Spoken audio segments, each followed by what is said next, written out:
Merci beaucoup Awa Diop Ndiaye. Merci de rester donc fidèle au programme de Walfadjri.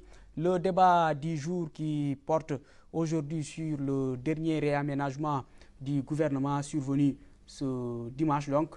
Et pour en parler, nous avons Moussa Diakhaté, il est le porte-parole de l'UJTL. Monsieur Diakhaté, merci d'être venu. Merci Monsieur Diallo. Nous avons également Ousseynou Sow, il est le secrétaire général national des jeunes du mouvement citoyen Lou Jotna.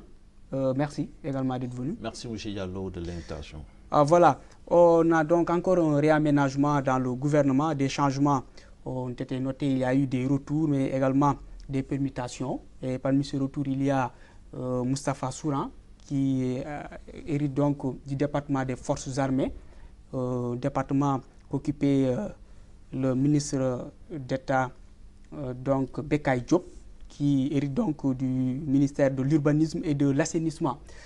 Vous, M. Sow, quelle lecture faites-vous de ce réaménagement? Merci M. Diallo. Permettez-moi, avant de rentrer dans le vif du sujet, de rendre hommage aux Sénégalais à l'occasion de cette fête de Tamkharit, de formuler également des prières et des vœux, n'est-ce pas, dès l'entame de cette nouvelle année, n'est-ce pas, des prières à l'endroit de tous les Sénégalais pour que Dieu leur accorde, n'est-ce pas, une longue vie, une paix également durant la nouvelle année.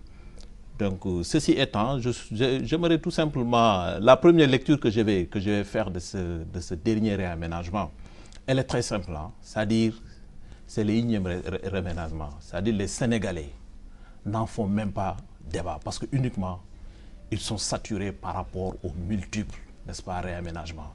Mais la lecture qu'on peut en faire également, on peut en faire une lecture politique, parce que uniquement, c'est des gens qui étaient dans le gouvernement, qu'on avait sortis du gouvernement.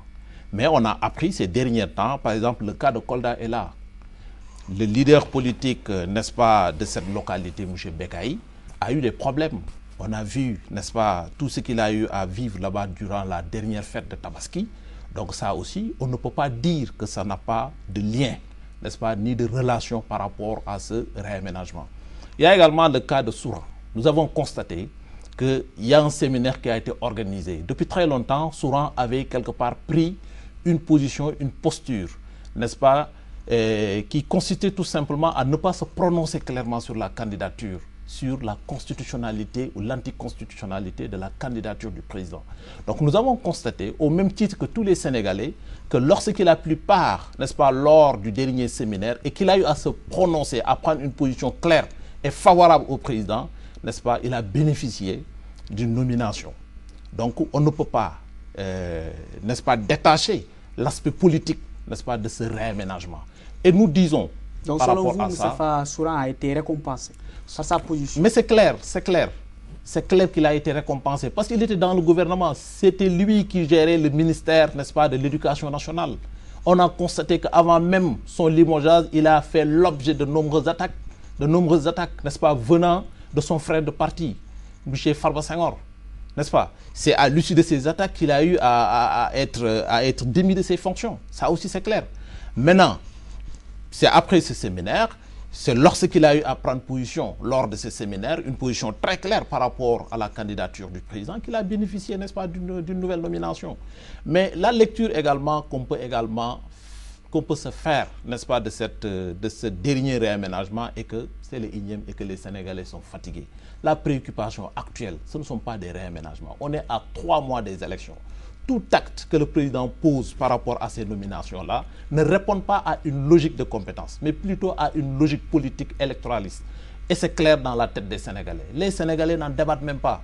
Parce que uniquement, ils sont habitués, uniquement également, c'est des trucs maintenant qu'ils banalisent en quelque sorte. Et ça pose problème. Voilà.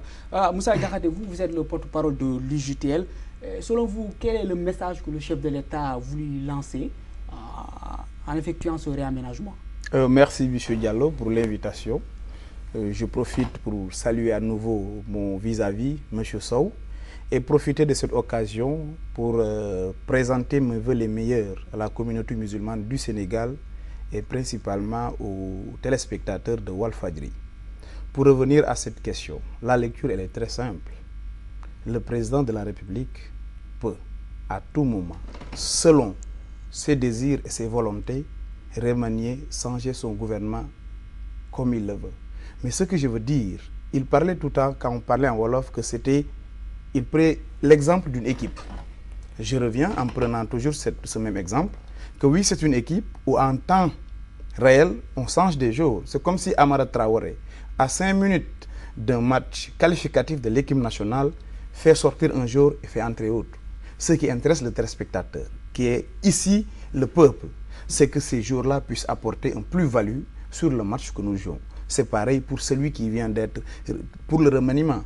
Maintenant qu'il pose que c'est sa lecture, je peux lui concéder cela. Mais ce qui est important, je l'ai dit tantôt à Wolof, c'est la finalité. Est-ce que celui qui est nommé a les compétences de pouvoir gérer?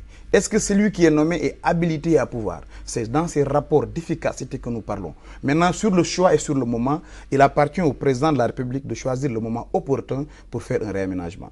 À chacun, à libre de commenter ce réaménagement-là. Moi, ce que je comprends, connaissant Abdoulaye Wade, un leader du 3e millénaire, qui a bien compris que la vitesse et la rapidité sont les marques de fabrique de ce moment-là, a bien compris à tout moment, il faut améliorer les conditions et les hommes qui composent son équipe gouvernementale. Alors je ne vois pas de commentaires à faire dessus, sinon apprécier, surtout d'autant plus que ceux qui viennent, ce n'est pas des inconnus, c'est des commis de l'État, des gens qui ont fait un excellent travail auparavant. Excusez-moi, justement, est-ce que c'est pertinent de parler de compétences et de logique?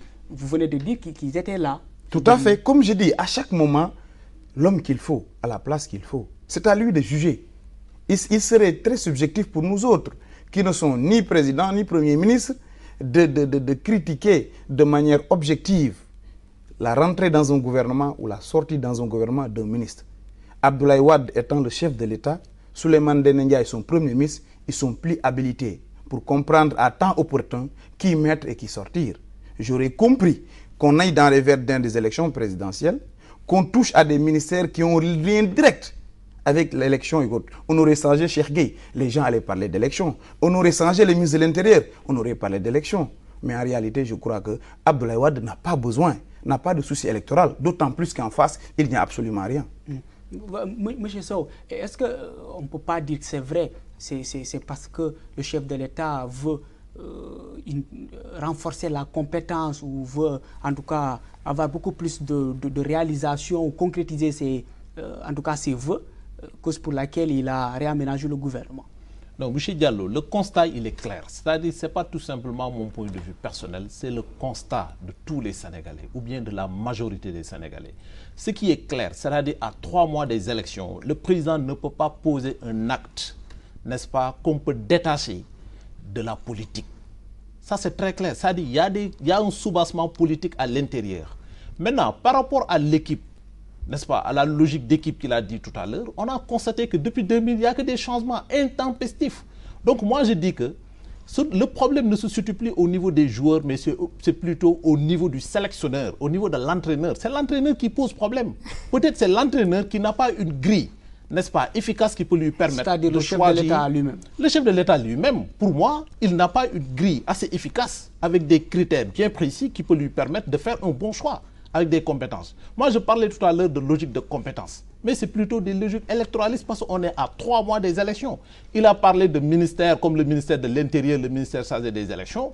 Moi, je dis que la politique, ce n'est pas uniquement ces 2 ministères. Ces ministères n'ont rien à voir, pratiquement. C'est des ministères techniques qui sont là par rapport à des missions, n'est-ce pas, des missions techniques républicaines.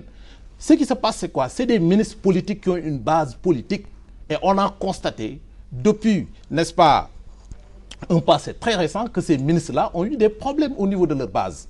Même si ce ne sont pas des problèmes, n'est-ce pas, liés à des problèmes entre adversaires qui opposent, n'est-ce pas, le PDS ou bien les militants du PDS aux autres militants, mais c'est des problèmes politiques. Maintenant, fort de ces problèmes et par rapport à ces problèmes, le président était obligé de prendre des mesures. Je vous donne l'exemple du ministre de l'Agriculture.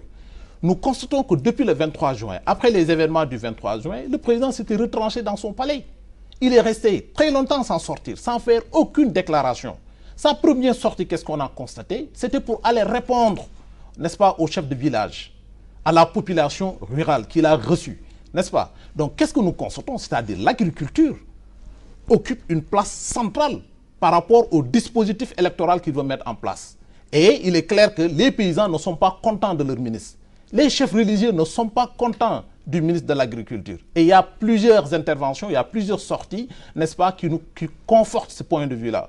Qu'est-ce qu'on constate? Le président, il est obligé de le démettre. Et amener également Sall. Si Sall était compétent, comme il l'a dit, et moi je ne doute pas de leurs compétences, Souran également, je ne doute pas de ses compétences, mais ils ont été démis. Le fait de dire, oui, il peut être là aujourd'hui. Non, mais écoutez, si on raisonne en termes de compétences, il faut qu'on s'accorde sur des critères et des principes très clairs. Le président, il est là, c'est des tâtons depuis 2000 jusqu'à présent. Les Sénégalais se sont exprimés très clairement et ils sont chez eux, tranquillement en train de le voir, de le laisser faire, parce qu'ils savent que c'est terminé. En 2012, il est clair que les Sénégalais vont s'en découdre. Ça, c'est très clair. Voilà, c'est juste ça. Je dis, je le reprends, si c'est parce que supposons que ce sont les paysans qui ne sont pas contents de leur ministre, et Abdoulaye Wade démet le ministre, c'est salutaire. Parce qu'Abdoulaye Wade est à l'écoute de ses populations. Si tel était le cas, et je douterais fort, mais si tel était le cas, les Sénégalais de bonne foi devraient applaudir. C'est de ça que je parle. Encore, il revient de parler d'équipe. J'espère que vous suivez le football. Notre équipe nationale, depuis Amara l'a pris, il y a combien de jours qui ont été changés? Parce que la logique d'Amara, c'est d'être perfectionniste de jour après jour. Abdoulaye Wade est un homme extrêmement exigeant, qui ne se satisfait pas du bienfait. Il veut de l'excellence. À chaque fois que vous travaillez, que vous avez très bien fait, pour Abdoulaye, il faut faire mieux. Parce que voilà quelqu'un qui pense que le peuple sénégalais doit être un peuple de vainqueurs, un peuple de champions. Le Sénégal doit être un État émergent. C'est dans cette logique-là que... Mais l'entraîneur peut être également fautif. Tout à fait. Mais je dis, écoutez, nul n'est parfait. Moi, je ne suis pas de ceux-là qui pensent qu'Abdoulaye Wade est tout parfait et consort. Il a ses limites. Mais je dis encore, jugeons-le sur le résultat. Aucun technicien de football ne peut aujourd'hui dire quelque chose sur Amara. Il est premier de son groupe, il s'est qualifié à un Coupe d'Afrique, et de quelle belle manière. C'est parallélisme par parallélisme. Amara, dans l'équipe nationale, c'est Abdoulaye Wade au niveau du Sénégal, qui est en train de faire des réalisations. Je dis encore, nous ne nous soucions pas de ces ministres, de ces remaniements, mais occupons-nous à voir, est-ce que réellement il y a un impact sur le vécu des Sénégalais? Est-ce que le bilan d'Abdoulaye Wade, il est positif? C'est là où est le débat. Mais est-ce que ce n'est pas parce qu'il n'y a pas eu d'impact qu'on assiste à des réaménagements,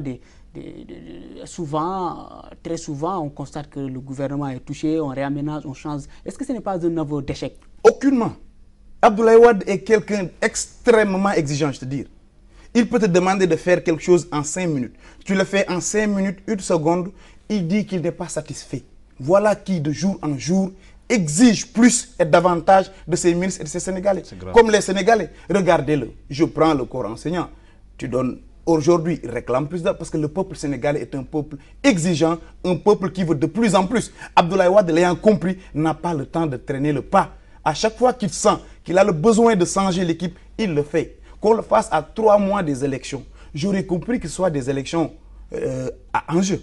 Mais une élection où Abdoulaye Wade n'a pas d'opposant, c'est des merguem ou des gens qu'il a créés de toutes pièces qui se sont... Vous me laissez terminer, vous me disiez tout tantôt de vous laisser terminer, mon frère et ami. C'est juste pour vous signaler qu'il n'est pas candidat. Vous me laissez terminer, vous aurez l'habitude de parler. Tout à l'heure, vous me corrigiez et j'étais d'accord avec vous. Laissez-moi terminer dans mon argumentaire. Allez-y, mais il n'est pas candidat. Vous me laissez terminer, M. Sow, s'il vous plaît. Laissez-le terminer. On aurait compris qu'il y ait des adversaires, des opposants, qu'il y ait danger électoral. Mais il n'y en a point.